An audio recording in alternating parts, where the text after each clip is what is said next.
আসসালামু আলাইকুম। আপনারা জানেন আমি ক্লাস 3 থেকে বইগুলো সবসময় যত্ন করে রাখি। আমি ক্লাস 3, 4, 5, 6, 7, 8, 9, 10 বই তো একই। আমি কিন্তু কখনো বই বিক্রি করি না, কাউকে দিও না। আমার বইগুলো যত্ন রাখছি। বর্তমানের বন্যা বৃষ্টি একসাথে হয়ে দেখেন আমার বইগুলোর কী অবস্থা। দেখেন এক একটা বীজা কী অবস্থা হয়েছে দেখেন। এখানে এই যে আমাদের স্কুলের ডায়েরি, এই দেখেন এই 6-এর বই, 10-এর বই, দেখেন এই যে আমারে নাইমা নামের একটি মেয়ে একটা বই গিফট দিয়েছিল। মাতা পিতা, সন্তানের প্রতি পিতা মাতার কর্তব্য। যে বইগুলো আমি পড়তাম, খুবই ভালো লাগতো বইগুলো পড়ে। দেখেন বীজ এগুলোর অবস্থা কি,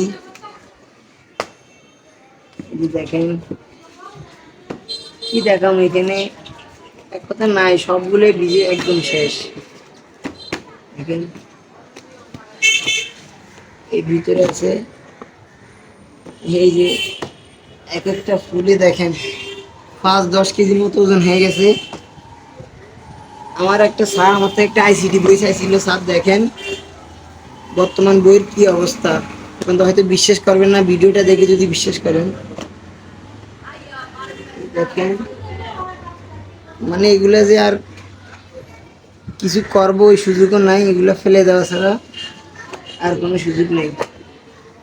সবচেয়ে বেশি কষ্ট লাগে দুইটা বই আমার, এগুলো প্রতি রাইতে আমি পড়তাম, বইগুলো বেশি ভালো লাগতো। দেখেন এগুলো একদম ভিজে, দেখি এই দুইটাকে তারপর কিছু করতে পারি কিনা। কিন্তু এগুলোর জন্য বেশি মায়া লাগে। আরে স্কুলের ডায়েরি কি দেখাবো, আর সবগুলো একদম ভিজে শেষ। আরও আছে ভিতরে, ওগুলো মানে দেখানোর মতো মানে ওই উপযুক্ত নাই। যাই হোক, দোয়া করবেন। আসসালামু আলাইকুম।